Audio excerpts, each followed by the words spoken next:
আমাদের এখানে এখনো অন্যরকম কিছু মানুষ আছে যারা ফেসিয়ালটাকে একটু ভিন্ন ধরনের দেখে, যে ফেসিয়াল করলে নাকি স্কিনটা পুরে জ্বলে একদম নষ্ট হয়ে যাবে, মুখটা একদম নষ্ট হয়ে যাবে। এরকম অনেক মানুষ আছে। অনেকেই বলে যে আপু জানো বাড়ি থেকে ফেসিয়াল করতে দিতে চায় না, মুরব্বীরা আশেপাশে যারা আছে তারা বলে যে ফেসিয়াল করতে গেছিলি মুখটা নষ্ট হয়ে যাবো, কয়দিন পরে মুখ পুড়িয়ে যাবো। অথচ তারা কি করে জানো, তারা কিন্তু প্রত্যেকটা রাত্রে নাইট ক্রিম মাখে, মুখে নাইট ক্রিম দিতে দিতে মুখের চামড়া টামড়া উঠে মুখের রগ বের হয়ে যায়।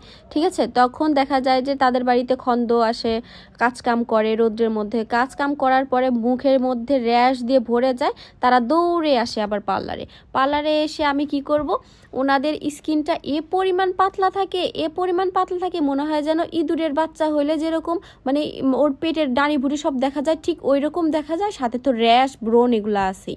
ঠিক আছে, এই সব স্কিনে কি একদিন কোনো মানে ট্রিটমেন্ট দিলে সারবে?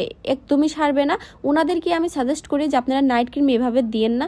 যদি জিজ্ঞাসা করি যে কি দেন আপুরা, তখন বলে যে লতা হার্বাল, অমুক হার্বাল এরকম মানে অনেক নাম আছে, ওইগুলা দেয় যেগুলোতে স্কিনের এত পরিমাণ ক্ষতি করে সেটা তারা নিজেও বোঝে না, যে একটা সুস্থ চামড়া কেমন দেখা যায় আর একটা অসুস্থ চামড়া কেমন দেখা যায়। আমি বুঝাই অনেকেই, কিন্তু বুঝে না। নাইট ক্রিম ছাড়া আমাদের এলাকার কারোরই মানে রাত কাটেই না, সোজা কথা। নাইট ক্রিম দিতেই হবে তাদের স্কিনে। নাইট ক্রিমই হচ্ছে সবচাইতে বড় উপাদান তাদের ফর্সা হওয়ার। তো যাই হোক, এটা হচ্ছে সানবার্ন ফেসিয়াল ছিল। ফেসিয়ালটা কেমন লাগলো অবশ্যই কমেন্টসে জানাবে।